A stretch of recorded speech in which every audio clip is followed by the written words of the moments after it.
Anthropique nous raconte une fable. Bah oui, c'est quoi ces histoires-là? Donc Anthropique nous promet le meilleur modèle qu'on a jamais vu de toute notre vie. Mythos, ok. Puis ils le sortent en version commerciale sous le nom de Fable 5.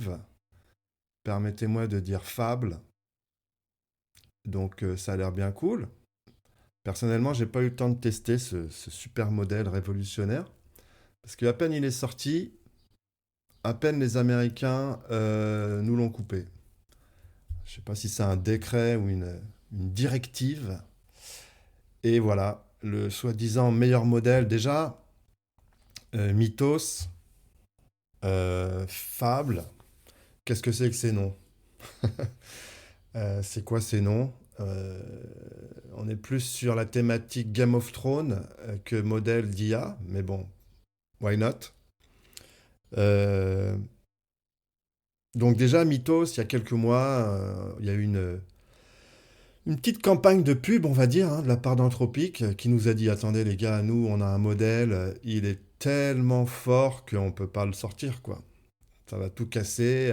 Au niveau sécurité, il va tout exploser. Ok, bon, ça partait d'un bon sentiment. Je trouve que la communication de Anthropic, de notre ami Dario Amodei, commence un petit peu à se voir, hein.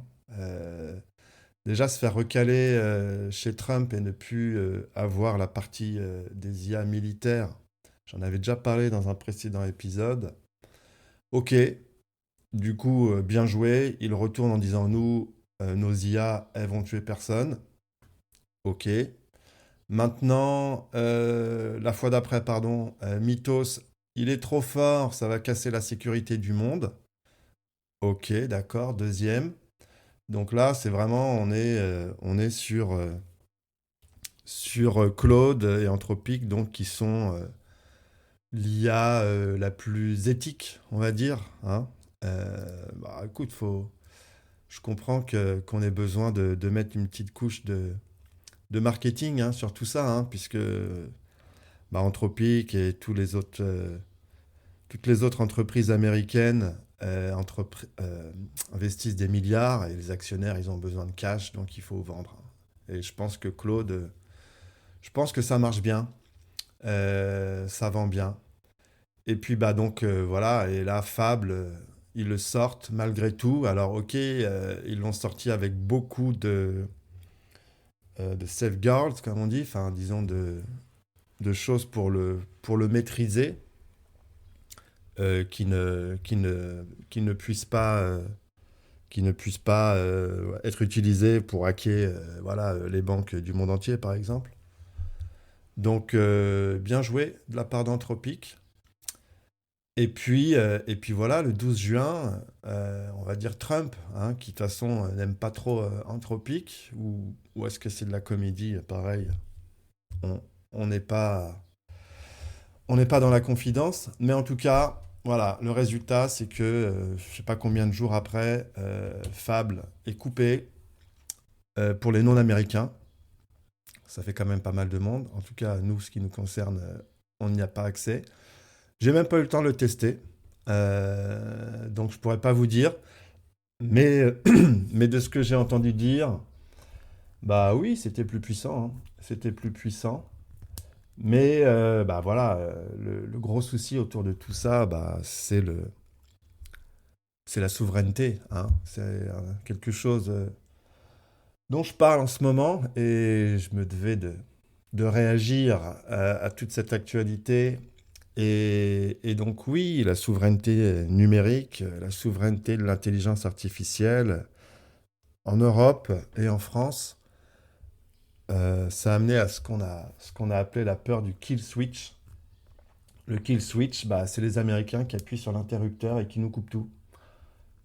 Euh, Bah, s'ils nous coupent tout le cloud et toutes les IA, bah, c'est vrai qu'on ne peut pas faire grand-chose, hein.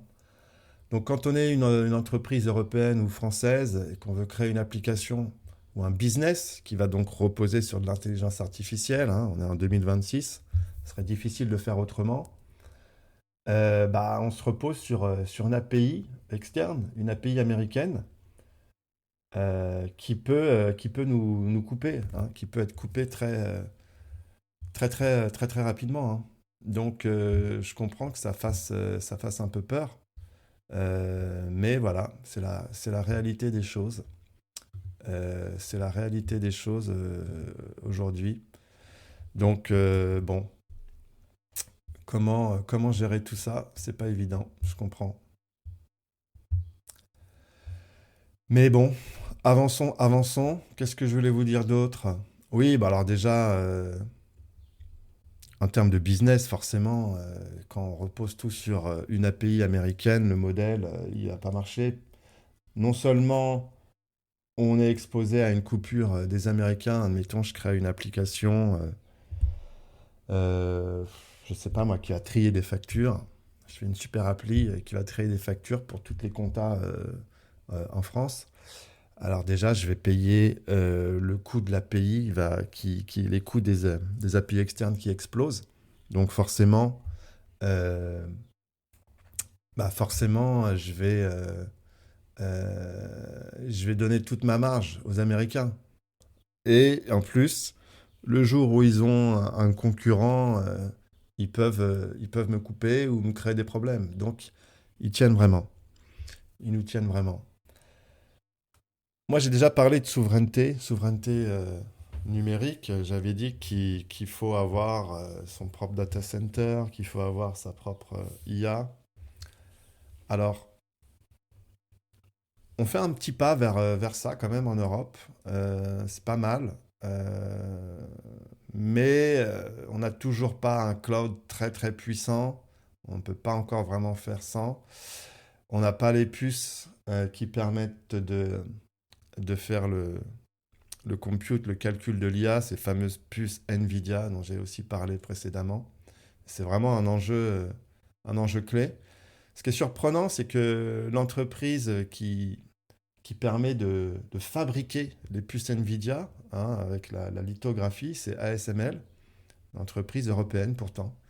Mais bon, on n'arrive pas on n'arrive pas à avoir un vrai concurrent. On avait une entreprise, je crois que c'est ST Semiconducteur ou un truc comme ça en Europe, mais on est plus sur des puces embarquées pour les voitures. On n'est pas du tout au même niveau de précision due à la gravure au nanomètre, etc.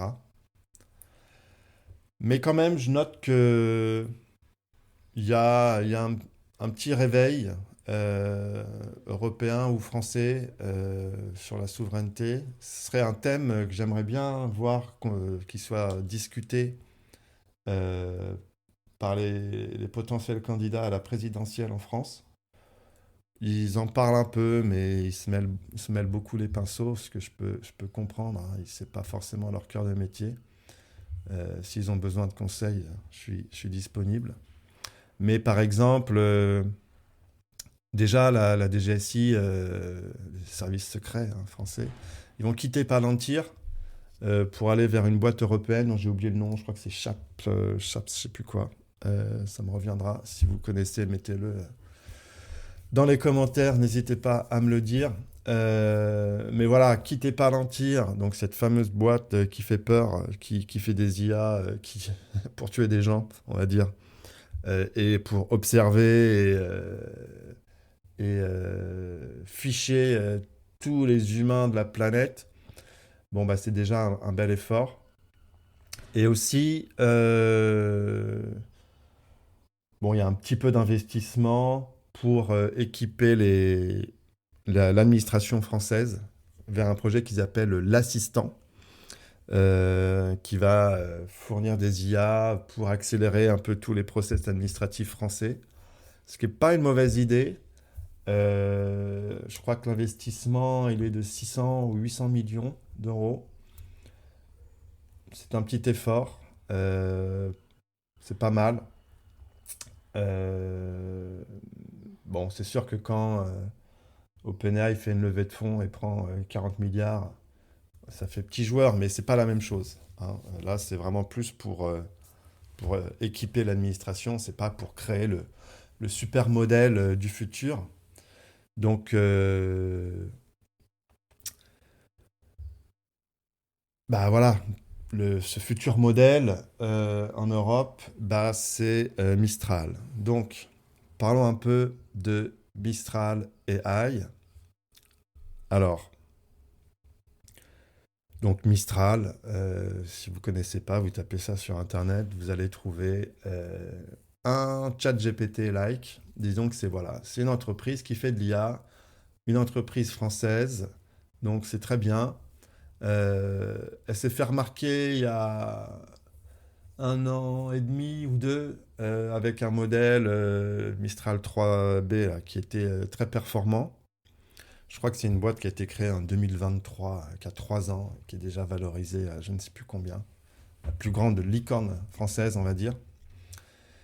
Et, euh, et donc on a un bon client là, on a un bon truc, on a un petit truc à utiliser. Alors, il faut pas forcément le voir comme un concurrent de ChatGPT, parce qu'on n'est pas forcément sur la même échelle.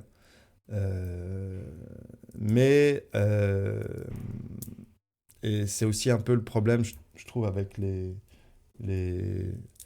on va dire les politiques en France qui disent ouais, quand ils disent que Mistral c'est bien ou que c'est pas bien, qu'ils sont un peu en retard, c'est parce qu'ils essayent de comparer Mistral à ChatGPT grand public, ce qui n'est pas forcément la vraie cible ou le vrai enjeu. Il y a un enjeu commercial forcément, mais en termes de souveraineté, on n'est pas vraiment sur cette problématique. Ce que fait Mistral, en dehors de faire un chat GPT-like, ils ont quand même tous les outils qui vont autour d'une entreprise qui fait de l'IA, c'est-à-dire qu'ils peuvent créer des agents, on peut l'installer directement dans son ordinateur avec ce qu'on appelle le CLI, hein. C'est un peu technique, mais j'en parlerai peut-être un peu plus tard. Mais c'est-à-dire que voilà, en ligne de commande, maintenant, il faut pouvoir gérer son IA. Ça permet d'être beaucoup plus rapide, beaucoup plus puissant, hein. Tout le monde fait ça, hein, que ce soit Claude Code, le premier, Gemini ou Factory.ai. Voilà, tout le monde fait ça et Mistral aussi le fait très bien. Mais par exemple, ce que peut faire Mistral en termes de souveraineté et pour les entreprises françaises, ils ont un service, on va dire, qui s'appelle Mistral Forge. C'est-à-dire qu'ils créent une IA entraînée sur les données de l'entreprise. Donc, c'est comme un service pour mettre à dispo une IA qui sera en local, qui tournera sur les serveurs ou les machines qu'a choisi l'entreprise, avec une IA ultra adaptée, ultra spécifique au business case de l'entreprise. Donc, par exemple, je sais pas, Total, ils vont voir Mistral, ils vont leur dire, nous, il faut une IA pour optimiser notre supply chain sur l'approvisionnement d'énergie, j'en sais rien, quelque chose du genre. Et ben, ils vont aller les entraîner sur les données de la boîte, sur des données peut-être de concurrents ou voilà, spécifiques à ce milieu, ce qui va faire que ça va être une IA qui va être optimisée pour ça. Et je pense que c'est là où il y a vraiment un truc à jouer pour que ces entreprises puissent dire, on va dire, voilà, avoir la liberté d'être indépendantes euh, et souveraines sur leur business et ne pas dire, je me connecte à l'API externe de Claude pour faire mon business. Toutes les données vont dans les serveurs aux États-Unis, donc il y a des risques d'espionnage industriel. Et puis, bah, voilà, cette fameuse perte du le fameux kill switch. Donc, bon, c'est vraiment un point important et où là, Mistral peut être, peut jouer un- une carte, voilà, très, très importante. Alors, c'est marrant qu'on en parle encore en ce moment. Moi, ça fait 1 mois que je suis passé sur Mistral. J'ai résilié mon abonnement à Claude, hein. En fait, bon, j'avais pris Claude. J'avais pris Claude pendant un mois pour le tester. J'ai vraiment testé de A à Z, parce qu'ils avaient une appli desktop qui était quand même très très forte. Il y avait la promesse avec Claude Dispatch de créer un agent qui pouvait interagir avec notre laptop. Il y avait Claude Cowork qui permettait d'automatiser tout son poste de travail. Ils ont aussi Claude Design qui permettait voilà, de créer un mock-up, comment ça s'appelle? Une interface pour une appli et après de la basculer automatiquement dans Claude Code. Mais voilà, j'ai fait un mois et là ça fait à peu près plus d'un mois que je suis sur Mistral. Donc avant ça s'appelait Le Chat, maintenant ça s'appelle Mistral Vibe. Euh, voilà, depuis 2-3 semaines après avant, on va dire, que je bascule chez eux, ils avaient fait une grosse update avec ce fameux Mistral Vibe au niveau des agents, au niveau de l'interface, au niveau du client en CLI qu'on peut mettre dans le terminal. Ils ont mis aussi un petit peu des connecteurs pour faire comme Claude, où on peut se connecter à du Notion, à du Google Drive, Calendar, Gmail. Bon, les connecteurs, pour être sincère, pour l'instant, je les trouve pas terribles. Ils sont pas au même niveau, mais comme je disais, c'est pas la même échelle, c'est pas le même niveau d'investissement. Mais, euh, mais c'est pas mal. Ça suffit. Ça suffit. Alors déjà, au lieu de payer 20 ou 21, je crois, Claude, avec les taxes, là, on est plutôt sur 17. Bon, donc c'est quand même une petite économie. Et puis c'est français, c'est européen, hein, on va dire. Ce qui est marrant, c'est que donc là, la semaine dernière, il y a eu beaucoup de buzz autour de Mistral. Je ne sais pas si vous avez vu ça. Ils appelaient ça, c'était une fake news de la part je pense plutôt d'Américains, qui disaient que Mistral allait sortir un nouveau modèle qui s'appelait le chaton fat. Et qui allait, soi-disant, dépasser toute la concurrence, etc. Nouveau modèle qui allait être MOE, Mixtures of je sais plus quoi, multimodal, enfin le super modèle qui allait tout dépasser, limite encore mieux que Mythos. J'arrive pas à me faire à ce nom, hein, vraiment, Mythos pour des Français. Et une IA, tu te dis qu'elle va raconter que des mythos, enfin bref, passons. Et donc, pareil, pour se moquer, ils ont donné le nom, le chaton fat. Et ce qui est marrant, c'est que même un des PDG de Mistral a répondu non, en fait, ce sera le gros chaton. Donc ça a alimenté en plus la fake news, alors que pas du tout, hein, c'est pas du tout le nom qu'ils vont utiliser, mais ça va être, disons que c'est pour anticiper, parce que ça fait longtemps qu'ils n'ont pas sorti de nouveaux modèles. Là, leur dernier modèle, je crois que c'est Mistral Medium 3.5, un truc comme ça, qui est pas mal, qui fait un peu de tout, mais qui, voilà, qui au niveau des benchmarks, qui commence à être un peu loin. Mais ils ont annoncé qu'ils allaient sortir quelque chose, un nouveau modèle, je pense, pour cet été. Donc je suis assez impatient de voir ce que ça va donner. Mais voilà, si vous voulez acheter français, eh bien, achetez des slips français et résiliez votre abonnement Claude et passez sur Mistral. Ça fait presque tout aussi bien. C'est un peu moins cher. Et puis, vous soutenez une boîte française, on va dire. Et, et d'ailleurs, donc, en ce moment, si vous avez vu mon précédent article, je suis, euh, je suis en train de réfléchir à créer une plateforme euh, où, on va dire, c'est un réseau social sans IA, sans algorithme et sans publicité. Un réseau social qui s'appellerait Humans, donc pour les humains uniquement, puisqu'on voit bien que l'Internet va devenir 100% géré par des agents IA. Donc je propose qu'on garde un petit bastion réservé aux humains avec que du contenu humain. Et forcément, pour faire cette démo, je suis tout seul, donc j'ai besoin d'une IA et donc je fais tout avec Mistral Vibe. Et j'en parlerai un peu plus tard. Mais voilà, l'idée derrière Humans, il y a aussi de la souveraineté, de la prise de conscience surtout. C'est ça que je voudrais véhiculer. Donc j'en parlerai un peu plus tard, mais voilà, pour info, je je n'utilise que de l'IA souveraine pour créer cette nouvelle plateforme. J'ai aussi essayé beaucoup de modèles locaux, ce qu'on appelle des LLM, hein, Large Language Model, bon, vous connaissez déjà. Donc en local, ça veut dire que bah, au lieu d'aller chercher vers un serveur externe, d'interroger une IA externe, on l'installe dans son PC. Donc c'est tout à fait possible. Il y a des modèles légers. Donc celui de Google, Gemma, marche très très bien sur les, sur les devices Apple. Donc ces fameuses puces Apple M4, M5, etc., même M2. Euh, il est vraiment vraiment optimisé et on sait qu'il y a une sorte d'accord entre Apple et Google, hein. Le prochain Siri, là, à la rentrée en septembre, il sera, euh, euh, il sera fourni par Google. Et donc le modèle open source de Google, donc, qui s'appelle Gemma, bah, potentiellement, il y aura une interaction où peut-être qu'un jour, il tournera directement sur un iPhone. Et ça, c'est vraiment quelque chose qui risque d'arriver.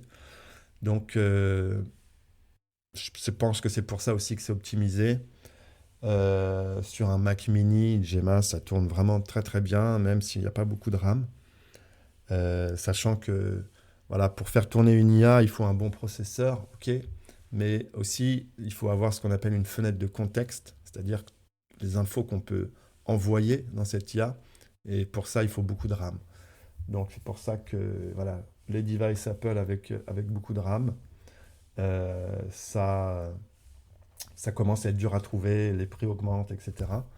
Mais c'est une alternative à la souveraineté, c'est-à-dire de prendre un modèle open source et de le mettre directement dans sa machine ou dans ses serveurs. Donc ça, c'est une bonne alternative. Mistral, forcément, a un modèle open source, ainsi que Meta, Google.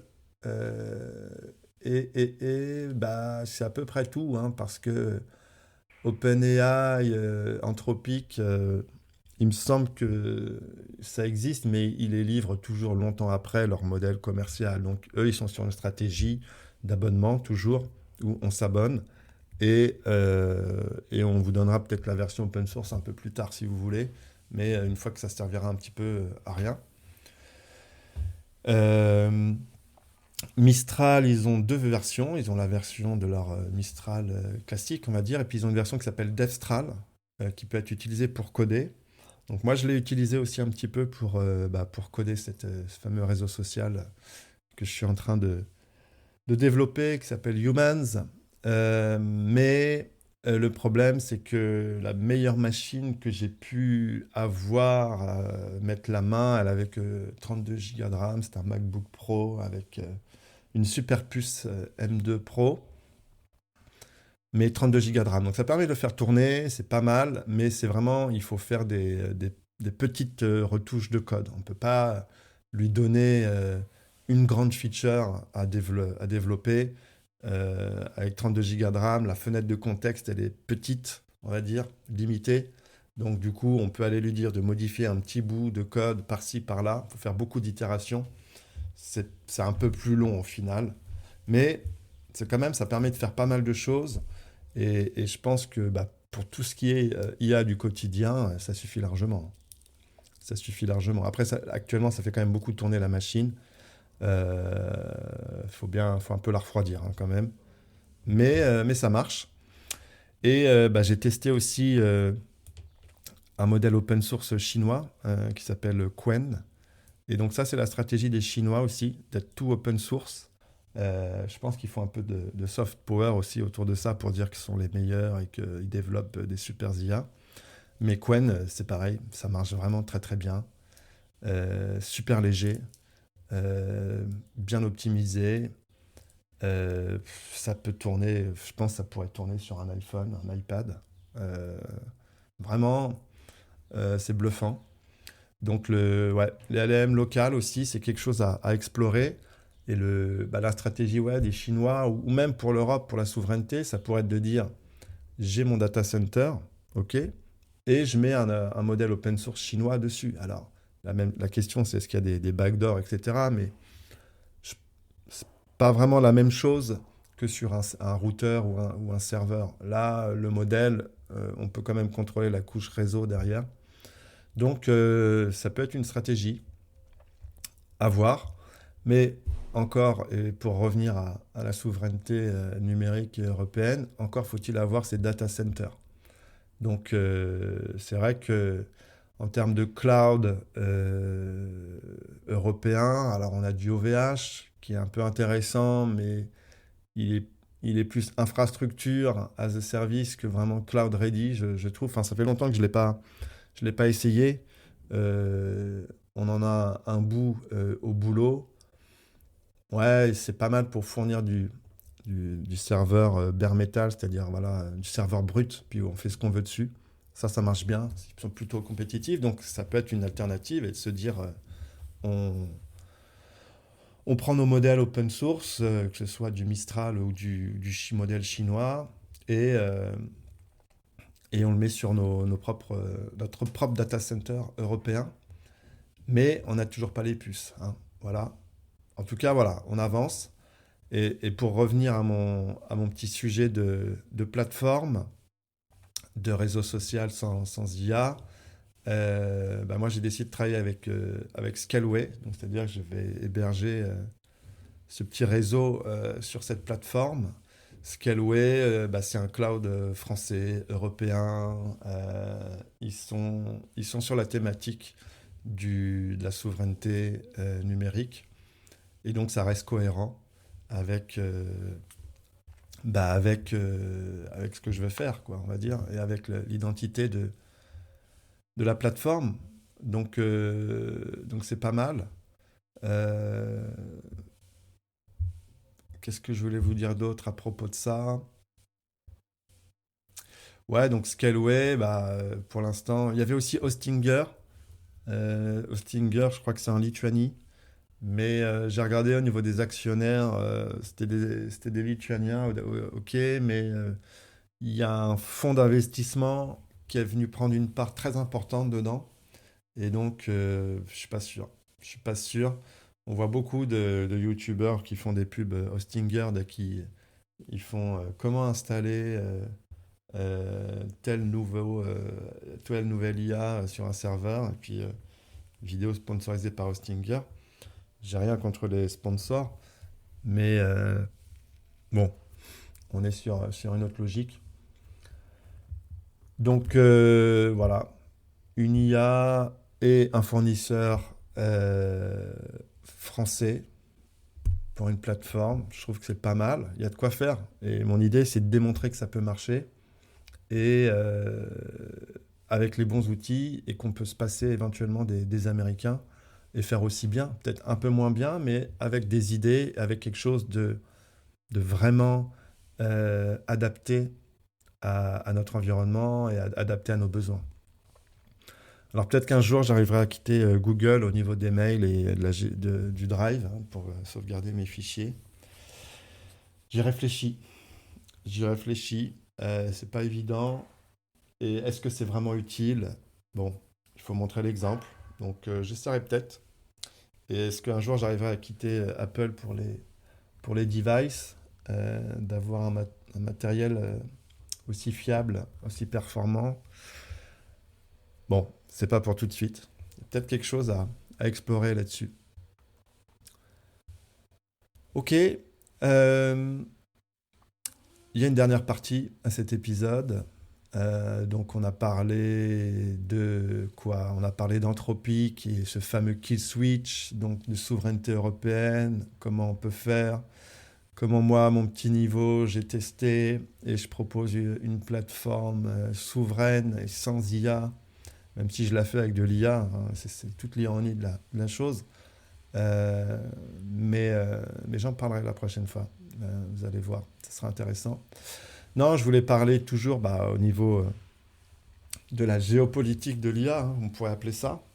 Donc, ouais, Anthropic fait beaucoup parler d'eux. Ils ont un bon marketing. Ils sont soi-disant une IA éthique.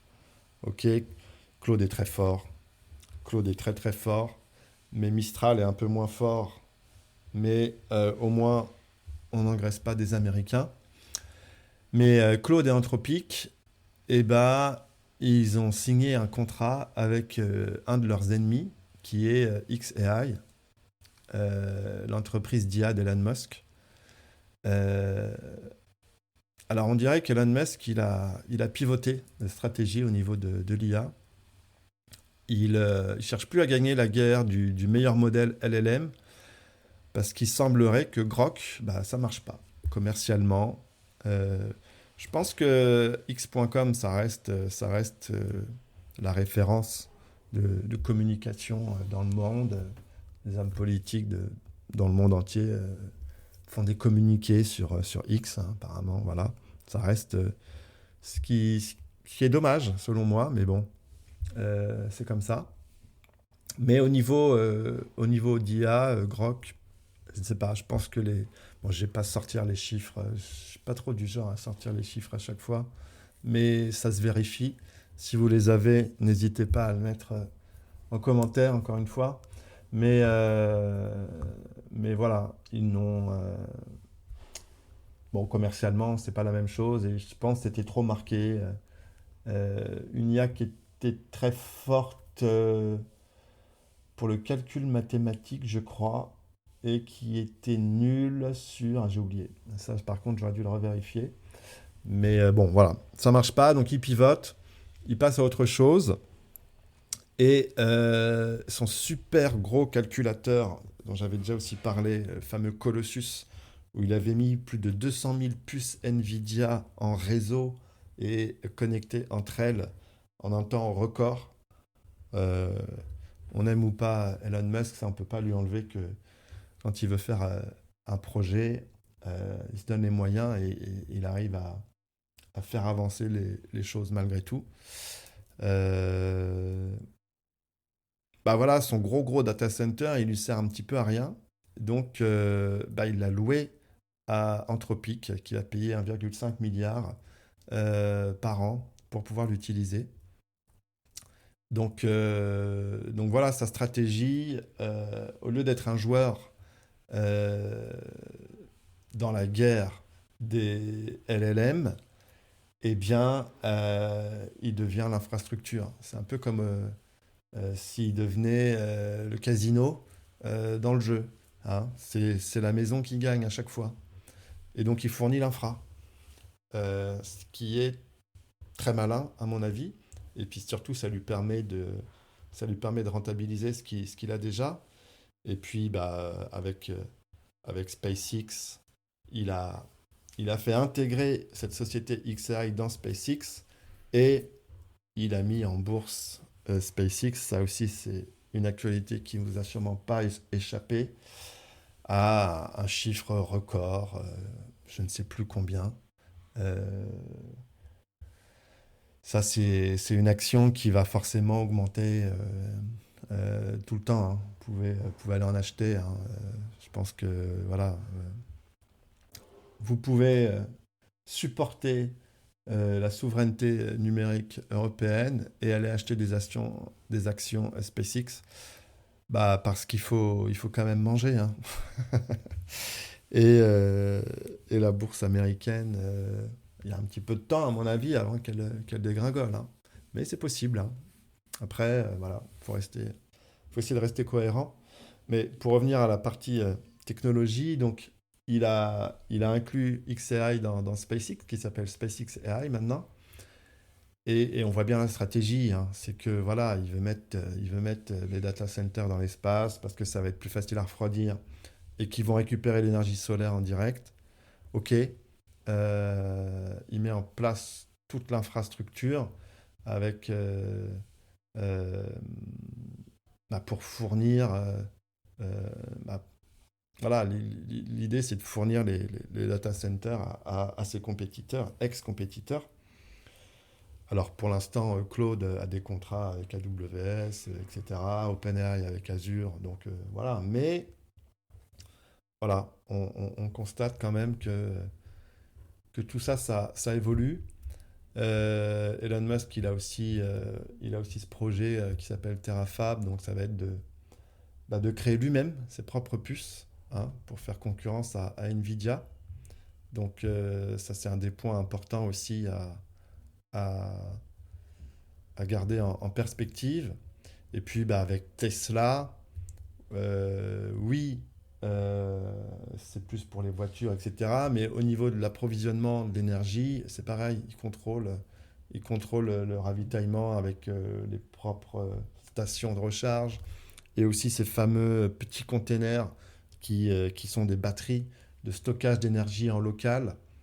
Euh, c'est une stratégie qui a l'air de se tenir. On verra si elle se concrétise. Mais je pense que pour finir hein, sur ce long épisode, je pense que l'énergie, c'est encore la clé, hein, comme souvent. Euh, il faut maîtriser l'infrastructure, c'est une première chose. Il faut maîtriser sa partie logicielle, ça c'est sur lequel il faut avancer le plus rapidement possible, à mon avis. Et il faut maîtriser l'énergie qui alimente tout ça. Euh, donc, qu'est-ce qu'on fait, nous, pour notre souveraineté énergétique? Bon, je ne suis pas expert dans le domaine. On a bien vu le pétrole, comment c'est compliqué.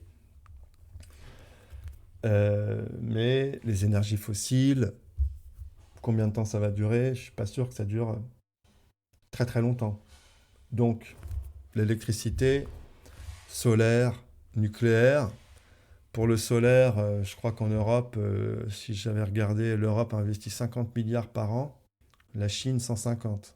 Ok, donc on a encore un petit peu de retard.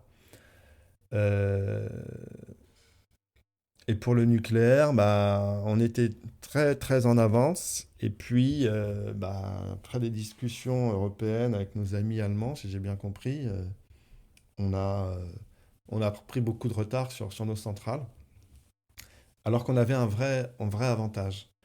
Et je pense que ça revient quand même en avant, hein. Je pense que nos politiques, déjà au niveau de la souveraineté numérique, commencent à faire quelques efforts, comme on a vu. Je pense qu'au niveau de la souveraineté énergétique, ça avance aussi, plutôt dans le bon sens. Donc c'est bien, mais c'est pareil, moi je pense que c'est un thème qui devrait être mis en avant pour la prochaine présidentielle. Euh, et en fait, ça va ensemble. C'est-à-dire que le travail de demain, ça va être de transformer de l'énergie en intelligence, en action, de transformer de l'énergie en productivité. C'est ça qui va se passer avec les IA. C'est-à-dire que on va prendre de l'énergie électrique, on va le transformer en token, et ces tokens, ça va permettre à des entreprises de réaliser des actions qui avant nécessitaient bah, hein, des humains, enfin du moins des capacités cognitives. Et c'est ce que vont nous apporter les IA. Donc c'est vraiment transformer de l'énergie en intelligence, en travail. C'est-à-dire qu'une entreprise va vouloir euh, accomplir certaines tâches pour sa mission, pour gagner de l'argent. Bah, pour ça, elle aura besoin de tokens, comme je disais dans un autre épisode, hein, c'est la monnaie du futur, hein. Et donc, il faut l'énergie et il faut le logiciel qui transforme cette énergie en token, en intelligence, qui permet de réaliser des actions dans cette économie mondiale. Et donc, on a des centrales nucléaires et on a Mistral. Je pense qu'on n'est pas si mal placé que ça, même si au niveau commercial et au quotidien, les gens vont aller tous acheter du OpenAI, du ChatGPT abonnement ou du Claude, parce que ça leur fait plaisir de dépenser de l'argent et d'avoir un petit abonnement, un petit peu comme Netflix, où on peut demander à son assistant de faire ci, ça et ça. Ok, il y a un enjeu, mais, mais peut-être qu'on devrait faire comme les Chinois hein, dans ce monde moderne et dire on refuse bah, d'acheter des trucs qui ne sont pas de notre territoire, hein. Ce serait quelque chose de possible. Bon, c'est vrai qu'on est dans un monde qui autoritaire, on va dire, donc ce serait peut-être pas forcément la meilleure des réactions. Et il faut peut-être quand même rester avec un esprit un peu ouvert. Mais hein, en temps de guerre, parfois, il faut prendre des décisions difficiles. On verra. En tout cas, n'hésitez pas à me dire ce que vous en pensez. Euh, Allez vous abonner à Mistral si ça vous fait plaisir. Mais surtout, mettez une IA dans votre ordinateur et puis utilisez-la. Vous gagnerez un peu d'argent et puis vous me remercierez plus tard. C'était le haut-parleur.